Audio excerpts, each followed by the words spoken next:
ആരെങ്കിലും 40 ദിവസം നമസ്കരിച്ചാൽ, എപ്രകാരം ജമാഅത്തായിട്ട് നിസ്കരിച്ചാൽ, ഏത് വിധത്തിൽ യുദ്രിക്കു തക്ബീറത്തുൽ ഊല, ഇമാം അല്ലാഹു അക്ബർ എന്ന് കൈകെട്ടുമ്പോൾ നമ്മൾ സഫിൽ വേണം. അത് തന്നെ ഒന്നാം സഫിലാണെങ്കിൽ ഏറെ ശ്രേഷ്ഠം. അത് ഹദീസിൽ പറഞ്ഞിട്ടില്ല. പക്ഷേ ഒന്നാം സഫ് തന്നെ കിട്ടാൻ നമ്മളൊന്ന് നല്ല പരിശ്രമം നടത്തണം. കിട്ടിയില്ലെങ്കിലും നമ്മൾ സഫിൽ വേണം.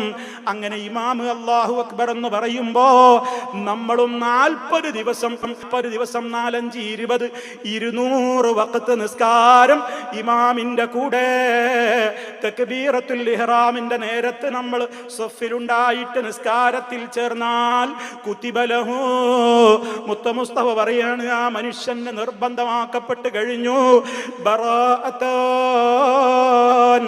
2 കാര്യങ്ങളിൽ നിന്ന് അവന് ഒഴിവ് പ്രഖ്യാപിക്കപ്പെട്ട് കഴിഞ്ഞു. ഒന്ന് ബറാഅത്തും മിനന്നാർ, അല്ലാഹുവേ നരകത്തിയിൽ നിന്ന് കാക്കണേന് നമ്മൾ പ്രാർത്ഥിക്കുന്ന ജഹന്നമുണ്ടല്ലോ, അതിൽ നിന്ന് റഹ്മാനായ റബ്ബ് നമുക്ക് അവധി, അതേ ഒഴിവ് നൽകപ്പെട്ട് കഴിഞ്ഞു. വബറാഅത്തും മിനൻ നിഫാഖ്, കാപട്യമെന്ന് പറയുന്ന രോഗമില്ലേ, നരകത്തിയുടെ അടിത്തട്ടിലേക്ക് അപതിക്കുവാൻ കാരണമാകുന്ന ആ വലിയ ദുസ്വഭാവമില്ലേ, അതും നമ്മില്ലെന്ന് റഹ്മാനായ റബ്ബങ്ങ് എടുത്തു നീക്കും. ഒരു വെടിക്ക് 2 പക്ഷിയാണ് ഓഫർ ചെയ്യപ്പെട്ടിട്ടുള്ളത്. ഇന്ന് മുതൽക്കൊന്ന് ശ്രദ്ധിക്കാമോ? നാളത്തെ സുബഹി മുതൽ ഇമാമിന്റെ കൂടെ തക്ബീറത്തുൽ ഇഹ്റാം കിട്ടുന്ന നിലക്ക് ഒരു 40 ദിവസം ഒന്ന് പരിശ്രമിക്ക്. ഡ്യൂട്ടി ഉണ്ടല്ലോ മൗലവി, പല വിധത്തിൽ യാത്രയുണ്ടല്ലോ, പേടിക്കേണ്ടതില്ല. നിങ്ങൾക്ക് സന്മനസ്സുണ്ടോ എന്നാണ് അള്ളാഹ് നോക്കുന്നത്. നിങ്ങളുടെ കഴിവും കഴിവുകേടും റബ്ബിനറിയാം. അറിഞ്ഞുകൊണ്ട് കഴിഞ്ഞുകൊണ്ട് നിങ്ങളെത്താതിരിക്കരുത്. അതേ അവസരത്തിൽ നിങ്ങൾ യാത്രക്കാരനായി മറ്റേതെങ്കിലും നിർബന്ധമായ കാര്യങ്ങളിലായി റബ്ബിൻ്റെ അടുക്കൽ സ്വീകരിക്കപ്പെടുന്ന നിലക്കുള്ള ഉദറുകളിൽ നിങ്ങൾ പെട്ടുപോയി. അങ്ങനെ നിങ്ങൾക്ക് ഏതെങ്കിലും വഖത്തിൽ എത്തിപ്പെടാൻ കഴിഞ്ഞില്ലെങ്കിലും കൂലി നിങ്ങൾക്ക് പോവില്ലെന്ന് മനസ്സിലാക്കിക്കോ. കാരണം നമ്മുടെ കഴിവും കഴിവുകേടും അല്ലാഹുവിനറിയാം. ലാ യുകല്ലിഫുല്ലാഹു നഫ്സൻ ഇല്ലാ വുസ്അഹാ, ഒരൊറ്റ ശരീരത്തോടും അതിൻ്റെ കഴിവിനപ്പുറം അല്ലാഹു നിർബന്ധിക്കുന്നില്ല. അറിഞ്ഞുകൊണ്ട് കഴിഞ്ഞുകൊണ്ട് നമ്മൾ ഒരിക്കലും ഒരു നേരത്തെ വഖത്തിൽ പോലും തക്ബീറത്തുൽ ഇഹ്റാം കിട്ടാതെ നഷ്ടപ്പെടുത്തരുതേ. ഇനി അങ്ങോട്ടുള്ള ഓരോ ദിവസങ്ങളിലും അങ്ങനെ ശ്രദ്ധിക്ക്. ഇമാം തക്ബീർ കെട്ടുമ്പോ നിങ്ങൾ അവിടെ ഉണ്ടാകുവാൻ വേണ്ടി അറിഞ്ഞുകൊണ്ടൊന്ന് പരിശ്രമിക്കണം. 40 ദിവസം 200 വഖത്തൊന്ന് ശ്രദ്ധിച്ചാൽ പിന്നെ റബ്ബിന്റെ പ്രത്യേകമായ നിലക്കുള്ളൊരു തൗഫീഖ്, പിന്നെ നമുക്കത് വിടാതെ പിടികൂടാനുള്ള മനസ്സ് കിട്ടിക്കൊണ്ടേയിരിക്കും. അതാണ് ഉലമായി രേഖപ്പെടുത്തിയത്. ഒരു 40 ദിവസം അത് ഇടവിടാതെ ഒരുത്തൻ പരിശീലിച്ചു കഴിഞ്ഞാൽ പിന്നെ അവൻ അതിൽ നിന്ന് ഒഴിവാകാൻ പറ്റൂല. അള്ളാഹു നമുക്ക് തൗഫീഖ് പ്രദാനം ചെയ്യട്ടെ. ഇത് കേൾക്കുന്ന സഹോദരിമാർ വിചാരിക്കും ഞങ്ങൾക്ക് ആ ചാൻസ് പോയല്ലോ. നിങ്ങളുടെ പൊരിയിൽ നിന്ന് നിസ്കരിക്ക്, വീട്ടിൽ നിന്ന് നിങ്ങൾക്ക് നിസ്കരിക്കുകയാണെങ്കിൽ അവ്വൽ വഖത്ത് നിങ്ങളും ശ്രദ്ധിച്ചോ. വീട്ടിലല്ലേ നമ്മുടെ പണിയൊക്കെ കഴിയട്ടെ, സമയമാകട്ടെ, എപ്പോഴെങ്കിലും ആകാമെന്ന അലസമനസ്ഥിതി മാറ്റിവെച്ചിട്ട് നിങ്ങളും അത് ശ്രമിച്ചോ. റഹ്മാനായ റബ്ബ് നമ്മുടെ മനസ്സാണ് ശ്രദ്ധിക്കുന്നത്. നമുക്ക് അല്ലാഹു പ്രദാനം ചെയ്യുമാറാകട്ടെ. ഇതിൽ തന്നെയും ഫജ്റും അസറും പ്രത്യേകം എടുത്തു പറഞ്ഞു.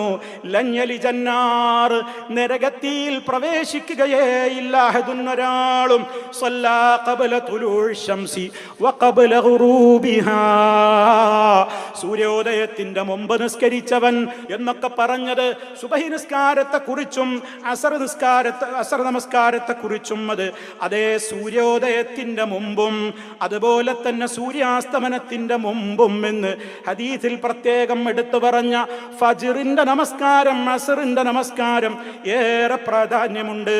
അതിൽ തന്നെ ഫജ്റിന്റെ 2 റക്അത്ത് സുന്നത്ത് നിസ്കാരം ദുന്യാവും അതിലുള്ള മുഴുവൻ വിഭവങ്ങളെക്കാളും ഉത്തമമാണെന്ന് പറയുമ്പോൾ അതിൻ്റെ വാല്യൂ കണക്കാക്കാൻ ഈ ഭൗതിക ലോകത്തുള്ള ഏത് കമ്പ്യൂട്ടറുകൾക്കാണ് സാധിക്കുക, ഏത് കാൽക്കുലേറ്ററുകൾക്കാണ് സാധിക്കുക? ദുന്യാവും ദുന്യാവിലുള്ള വിഭവങ്ങളെക്കാളും അപ്പുറമാണ് സുബഹിക്ക് എന്നല്ല അതിൻ്റെ കവാടം എന്ന നിലക്കുള്ള 2 റക്അത്ത് സുന്നത്തിനെങ്കിൽ ആ ഫർളിന്റെ പ്രതിഫലം പിന്നെ എത്രയായിരിക്കും? അല്ലാഹുവേ, മുടങ്ങാതെ അതൊക്കെ നിർവഹിച്ച് നിന്റെ സ്വർഗത്തിലെത്താനും നരകത്തിയില്ലെന്ന് കാവല് തേടാനും ഞങ്ങൾക്ക് നീ തൗഫീഖ് തരണേ. ഇനിയും ശ്രദ്ധിക്ക്, ളുഹറിന്റെ മുമ്പ് 4, ശേഷം 4. ആരെങ്കിലും ളുഹറിന്റെ മുമ്പ് 4 റക്അത്ത് സുന്നത്ത് നിസ്കാരം അത് സ്ഥിരമായി മൻയുഹാഫിള്, അത് സൂക്ഷ്മമായി കൃത്യമായി ആരെങ്കിലും കൊണ്ട് നടക്കുന്നുവെങ്കിൽ ളുഹറിന്റെ ശേഷവും 4 റക്അത്ത് സുന്നത്ത് കൊണ്ട് നടക്കുന്നുവെങ്കിൽ ഹറമഹുല്ലാഹു അലന്നാർ, നരകത്തിയെ ആ ശരീരത്തിന് അല്ലാഹ് ഹറാമാക്കുന്നതാണ്. ഞാനും നിങ്ങളും ആലോചിക്ക്, നമ്മുടെ ജീവിതത്തിൽ എത്ര ദിവസം നമുക്കിങ്ങനെ ചെയ്യാൻ സാധിക്കാറുണ്ട്? ളുഹറിന്റെ മുമ്പ് 4 നിസ്കരിക്കുന്നവരുണ്ടോ? ശേഷം 4 നിസ്കരിക്കുന്നവരുണ്ടോ? എത്രയെത്ര അലസരാണ് നമ്മുടെ കൂട്ടത്തിലുള്ളത്. ഒന്ന് ശ്രദ്ധ വെച്ചാൽ നരകത്തിയിൽ നിന്ന് കാവല് കിട്ടാൻ അല്ലാഹ് നമുക്ക് തരുന്ന വലിയ വലിയ ഓഫറുകളാണെന്ന് ഗൗരവത്തോടെ ചിന്തിച്ചോളൂ.